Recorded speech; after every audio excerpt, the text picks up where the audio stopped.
സുഹൃത്തുക്കളെ, പ്രതിരോധ മേഖലയിലെ വളരെ ചൂടുള്ള ഒരു വലിയ വാർത്തയാണ് ഇപ്പോൾ അന്താരാഷ്ട്ര ഡിഫൻസ് മാധ്യമങ്ങളിൽ നിറഞ്ഞു നിൽക്കുന്നത്. റഷ്യയുടെ 5ാം തലമുറ സ്റ്റെൽത്ത് ഫൈറ്ററായിട്ടുള്ള സുഖോയ് 57 വിമാനങ്ങൾ വാങ്ങാനായിട്ട് വിദേശ രാജ്യങ്ങൾ ഓർഡർ നൽകി കഴിഞ്ഞു എന്ന് റഷ്യ ഔദ്യോഗികമായിട്ട് സ്ഥിരീകരിച്ചിരിക്കുന്നു. റഷ്യയുടെ ഡിഫൻസ് എക്യുപ്മെൻസിൻ്റെ എക്സ്പോർട്സ് സമ്പൂർണ്ണമായിട്ടും കൺട്രോൾ ചെയ്യുന്ന റോസോബറോൺ എക്സ്പോർട്സിൻ്റെ CEO തന്നെയാണ് ഈ വിവരം വെളിപ്പെടുത്തിയിരിക്കുന്നത്. എന്നിരുന്നാലും ഏത് രാജ്യമാണ് ഓർഡർ കൊടുത്തിരിക്കുന്നത് എന്നുള്ള വിവരം ഇപ്പോഴും അവർ രഹസ്യമായിട്ട് തന്നെ വെച്ചിരിക്കുകയാണ്. ഇതിനു മുമ്പൊരിക്കലും റോസോബറോൺ എക്സ്പോർട്സിൻ്റെ CEO സുഖോയ് 57 ഒരു സെയിലിനെ കുറിച്ചുള്ള വാർത്തകൾ പുറത്തുവിട്ടിരുന്നു. അന്നും രാജ്യം ഏതാണ് എന്ന് പറഞ്ഞിരുന്നില്ല. എങ്കിലും അന്നത്തെ അന്താരാഷ്ട്ര ഡിഫൻസ് എക്സ്പേർട്സ് പറഞ്ഞിരുന്നത് അൾജീരിയയുടെ പേരും വേറെ 1-2 രാജ്യങ്ങളുടെ പേരും കൂടിയായിരുന്നു. അതിപ്പോൾ സത്യമായിട്ട് വന്നിട്ടുണ്ട്. റഷ്യയിൽ നിന്നും സുഖോയ് 57 വാങ്ങുന്ന ആദ്യത്തെ രാജ്യമായിട്ട് അൾജീരിയ മാറി എന്നുള്ളതിൻ്റെ സ്ഥിരീകരണങ്ങൾ വന്നു കഴിഞ്ഞു. എന്ന് പറഞ്ഞതുപോലെ ഇത്തവണയും ഡിഫൻസ് മാഗസീനുകളുടെ വിശകലനം അനുസരിച്ചിട്ട് ആ രാജ്യങ്ങളുടെ പട്ടികയിൽ നോർത്ത് കൊറിയയും ഇറാനും ഇന്ത്യയുമാണ് ഉള്ളത്. അതിൽ തന്നെ ഏറ്റവും അധികം സാധ്യത കൽപ്പിക്കുന്നത് ഇന്ത്യക്കാണ്. ഇന്ത്യ ശരിക്കും സുഖോയ് 57 രഹസ്യമായിട്ട് വാങ്ങിയോ? നമുക്കറിയില്ല. പാകിസ്ഥാൻ ചൈനയിൽ നിന്നും J-35 സ്റ്റെൽത്ത് വിമാനങ്ങൾ വാങ്ങാൻ ഒരുങ്ങുമ്പോൾ ഇന്ത്യയുടെ ഈ നീക്കം സത്യമാണെങ്കിൽ എത്രത്തോളം നിർണായകമാണ്? ഇന്നത്തെ ഈ വീഡിയോയിൽ നമ്മൾ പരിശോധിക്കുന്നത് ഇന്ത്യയുടെ മുമ്പിലുള്ള റഫേൽ, സുഖോയ് 57 എന്നീ 2 ഓപ്ഷനുകളെക്കുറിച്ചും സാങ്കേതിക സവിശേഷതകളെക്കുറിച്ചുമാണ്. എല്ലാവർക്കും നമസ്കാരം. ഞാൻ രഘുനാഥ് ചൈതന്യ ഡിഫൻസ് ആൻഡ് ജിയോ പൊളിറ്റിക്സിലേക്ക് വീണ്ടും സ്വാഗതം. ഇന്ത്യൻ വ്യോമസേനയ്ക്ക് സുഗമമായിട്ട് 2 ശത്രുക്കളെ ഒരേ സമയം നേരിടാനായിട്ട് 42 സ്ക്വാഡ്രൻസ് ആവശ്യമാണ്. എന്നാൽ ഇന്ന് നമ്മുടെ പക്കലുള്ളത് വെറും 31 സ്ക്വാഡ്രനുകൾ മാത്രമാണെന്നുള്ളതും നമുക്കറിയാം. MiG-21 വിമാനങ്ങൾ സമ്പൂർണ്ണമായിട്ടും വിരമിച്ചു കഴിഞ്ഞു. ജാഗ്വാർ, മിറാഷ് തുടങ്ങിയ വിമാനങ്ങൾ താമസിയാതെ തന്നെ വിരമിക്കണം. അതുപോലെ MiG-29 വിമാനങ്ങളും വിരമിച്ചേ മതിയാകൂ. ഈ വിമാനങ്ങളെല്ലാം വിരമിക്കുന്നതോടുകൂടി ഈ സ്ക്വാഡ്രൻ്റെ എണ്ണം ഇനിയും കുറയും. ഇന്ത്യയുടെ തീരുമാനങ്ങൾ ഇങ്ങനെ ഫയലുകളിൽ കുടുങ്ങിക്കിടക്കുമ്പോൾ പാകിസ്ഥാൻ അതിവേഗം മുന്നോട്ട് പോവുകയാണ്. ചൈന അവരുടെ 5ാം തലമുറ സ്റ്റെൽത്ത് വിമാനമായിട്ടുള്ള J-35 പാകിസ്ഥാന് നൽകാനായിട്ട് ഒരുങ്ങുന്നു. കൂടാതെ തുർക്കിയുടെ 5ാം തലമുറ വിമാനമായിട്ടുള്ള കാൻ പദ്ധതിയിലും പാകിസ്ഥാൻ പങ്കാളികളാണ്. റഡാറുകളുടെ കണ്ണിപ്പെടാതെ ഇന്ത്യയുടെ അതിർത്തിക്കുള്ളിലേക്ക് നുഴഞ്ഞു കയറാനും ആക്രമണം നടത്താനുമുള്ള ശേഷി ഇതോടെ പാകിസ്ഥാന് ലഭിക്കും. ഈ വെല്ലുവിളിയെ നേരിടാനായിട്ട് ഇന്ത്യക്ക് അടിയന്തരമായിട്ട് പുതിയ ഫൈറ്റർ ജെറ്റുകൾ അത്യാവശ്യമാണ്.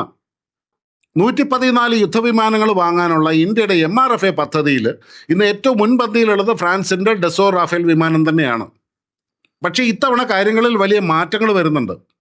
അതിൽ ആദ്യത്തേത് F3R വേർഷനിൽ നിന്നും F4 വേർഷനിലേക്കുള്ള മാറ്റം തന്നെയാണ്. ഇന്ത്യ ആദ്യം വാങ്ങിയത് റഫേലിൻ്റെ F3R സ്റ്റാൻഡേർഡ് വിമാനങ്ങളാണ്. എന്നാൽ ഇപ്പോൾ ഇന്ത്യക്ക് ലഭിക്കാൻ പോകുന്നത് ഏറ്റവും പുതിയതും കരുത്തുറ്റവുമായ F4 വേർഷനാണ്. റഡാർ സംവിധാനങ്ങൾ, helmet mounted display, network centric warfare ശേഷി, ഇതിലെല്ലാം F4 വേർഷൻ ഒരുപാട് മുമ്പിലാണ്. ഇന്ത്യക്ക് സ്വന്തമായിട്ട് ഒരു 5ാം തലമുറ വിമാനം ആംക നിർമ്മിക്കാനായിട്ട് 2035 വരെയെങ്കിലും കാത്തിരിക്കേണ്ടതായിട്ട് വരും. ഈ വിടവ് നികത്താനായിട്ട് ഏകദേശം 100 സുഖോയ് 57 വിമാനങ്ങൾ ഇന്ത്യയിൽ നിർമ്മിക്കാനുള്ള വമ്പൻ ഓഫറാണ് റഷ്യ മുന്നോട്ട് വെച്ചിരിക്കുന്നത്. എന്നാൽ ഇന്ത്യൻ വ്യോമസേന സാമ്പത്തികവും തന്ത്രപരവുമായ കാരണങ്ങളാൽ 40 മുതൽ 60 വിമാനങ്ങൾ ഏകദേശം 2 മുതൽ 3 സ്ക്വാഡ്രൻ വരെയുള്ള ഒരു സ്റ്റോപ്പ് ഗ്യാപ്പ് ആയിട്ട് വാങ്ങാനാണ് ആലോചിക്കുന്നത്. സുഖോയ് 57 പ്രധാനപ്പെട്ട ഗുണങ്ങൾ നമ്മൾ പരിശോധിക്കുകയാണെന്നുണ്ടെങ്കിൽ അതിൽ ഏറ്റവും മുമ്പിൽ നിൽക്കുന്നത് അതിൻ്റെ യഥാർത്ഥ 5ാം തലമുറ ശേഷി തന്നെയാണ്. ആദ്യകാലങ്ങളിൽ പാശ്ചാത്യ മാധ്യമങ്ങൾ പറഞ്ഞിരുന്നത് സുഖോയ് 57 ഒട്ടും സ്റ്റെൽത്തി അല്ല എന്നാണ്. അതിൽ കുറേയൊക്കെ സത്യമുണ്ടായിരുന്നു. എങ്കിലും റഷ്യ ഇതിൻ്റെ മേളിൽ ഒരുപാട് മോഡിഫിക്കേഷൻസ് നടത്തി ഒരുപാട് ചേഞ്ചസ് വരുത്തിയിട്ട് ഇന്ന് ഇതൊരു യഥാർത്ഥ 5ാം തലമുറ ശേഷിയുള്ള ഒരു സ്റ്റെൽത്ത് വിമാനം തന്നെയാണ്. ഒരു പക്ഷേ F-35നേക്കാളും സ്റ്റെൽത്ത് കേപ്പബിലിറ്റി അല്പം കുറവാണെന്നുണ്ടെങ്കിലും റഡാർ കൊണ്ട് അത്ര പെട്ടെന്ന് കണ്ടുപിടിക്കാൻ പറ്റാത്ത ഒരു വിമാനം തന്നെയാണ് സുഖോയ് 57. പാകിസ്ഥാൻ്റെ J-35നെ നേരിടാനായിട്ട് ഇന്ത്യക്ക് അടിയന്തരമായിട്ട് വേണ്ടത് സ്റ്റെൽത്ത് ശേഷിയുള്ള ഒരു വിമാനം തന്നെയാണ്. സുഖോയ് 57 ഇതിന് അനുയോജ്യമാണ്. ശബ്ദത്തേക്കാൾ വേഗത്തിൽ, അതായത് സൂപ്പർസോണിക് സ്പീഡിൽ പറക്കാൻ സാധാരണ വിമാനങ്ങൾക്ക് തങ്ങളുടെ എഞ്ചിൻ്റെ ആഫ്റ്റർ ബേണർ പ്രവർത്തിപ്പിക്കണം. ഇത് വളരെ വലിയ തോതിൽ ഇന്ധനം കുടിക്കുകയും ആകാശത്ത് വലിയ തീപ്പന്തം പോലെ പ്രവർത്തിക്കുകയും ചെയ്യും. എന്നാൽ സുഖോയ് 57ന് ആഫ്റ്റർ ബേണറുകൾ ഓണാക്കാതെ തന്നെ തുടർച്ചയായിട്ട് മാക് 1.5-ലധികം വേഗത്തിൽ പറക്കാനായിട്ട് സാധിക്കും. ഇതുകൊണ്ട് പ്രധാനപ്പെട്ട 3 ഗുണങ്ങളാണ് നമുക്കുള്ളത്. ഒന്ന്, അതിഗംഭീരമായ ഇന്ധനക്ഷമതയും ദൂരപരിധിയും. ഇന്ധനം വേഗത്തിൽ തീരാത്തത് കൊണ്ട് വിമാനത്തിന് കൂടുതൽ സമയം ആകാശത്ത് തുടരാനും വളരെ ദൂരെയുള്ള ലക്ഷ്യസ്ഥാനങ്ങളിൽ ആക്രമണം നടത്താനും സാധിക്കും. പിന്നെ കുറഞ്ഞ ഇൻഫ്രാറെഡ് സിഗ്നേച്ചർ, അതായത് ആഫ്റ്റർ ബേണർ ഇല്ലാത്തത് കൊണ്ട് വിമാനം പുറത്തുവിടുന്ന ചൂട് വളരെ കുറവായിരിക്കും.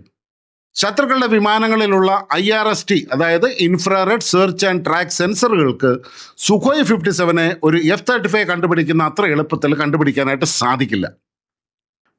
പിന്നെ മറ്റൊരു അഡ്വാൻറ്റേജ് മിസൈലുകളിൽ നിന്ന് രക്ഷപ്പെടാനുള്ള സാധ്യതയും വർദ്ധിക്കുമെന്നുള്ളതാണ്. അമേരിക്കയുടെ എയിം 9X പോലെയോ ചൈനയുടെ PL-10E പോലെയുള്ള ശത്രുക്കളുടെ ഹീറ്റ് സീക്കിംഗ് മിസൈലുകൾക്ക് സുഖോയ് 57 ലോക്ക് ചെയ്യാനായിട്ട് വളരെ ബുദ്ധിമുട്ടായിരിക്കും. കാരണം ഇതിൻ്റെ ഹീറ്റ് സിഗ്നേച്ചർ വളരെ കുറവാണ്.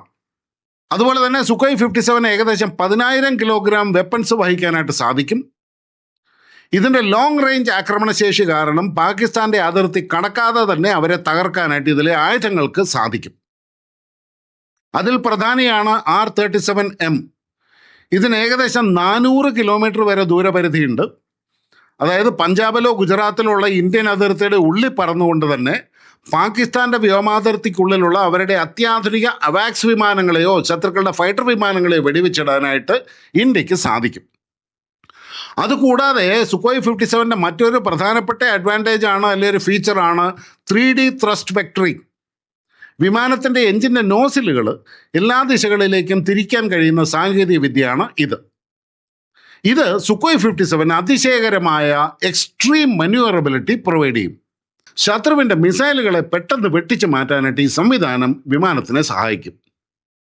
ഇനിയാണ് ഈ വീഡിയോയിലെ ഏറ്റവും നിർണായകമായ സാങ്കേതിക വശത്തിലേക്ക് നമ്മൾ കടക്കാൻ പോകുന്നത്. ഒരു വിമാനം വാങ്ങുന്ന പോലെ തന്നെ പ്രധാനമാണ് അതിൽ നമ്മുടെ ആയുധങ്ങൾ ഘടിപ്പിക്കാനുള്ള സ്വാതന്ത്ര്യം. ഇവിടെയാണ് സോഴ്സ് കോഡ്, ICD അതായത് ഇൻ്റർഫേസ് കൺട്രോൾ ഡോക്യുമെൻ്റ് എന്നിവ ചർച്ചയാകുന്നത്. എന്താണ് ഇവ തമ്മിലുള്ള വ്യത്യാസം? ലളിതമായിട്ട് പറഞ്ഞാൽ ഒരു മൊബൈൽ ഫോണിൻ്റെ ഓപ്പറേറ്റിംഗ് സിസ്റ്റം എങ്ങനെ നിർമ്മിച്ചിരിക്കുന്നു എന്ന രഹസ്യമാണ് സോഴ്സ് കോഡ്. അത് കിട്ടിയാൽ നമുക്ക് ആ ഫോണിൽ എന്ത് മാറ്റം വേണമെങ്കിലും വരുത്താം. എന്നാൽ ഒരു വിമാനത്തിൻ്റെ സോഴ്സ് കോഡ് എന്നത് ആ രാജ്യത്തിൻ്റെ ഏറ്റവും വലിയ പ്രതിരോധ രഹസ്യമാണ്. അത് ഫ്രാൻസ് ആയാലും റഷ്യ ആയാലും ഇത് മറ്റുള്ളവർക്ക് സമ്പൂർണ്ണമായിട്ട് വിട്ടു നൽകാൻ ഒരു കാലത്തും തയ്യാറാവില്ല.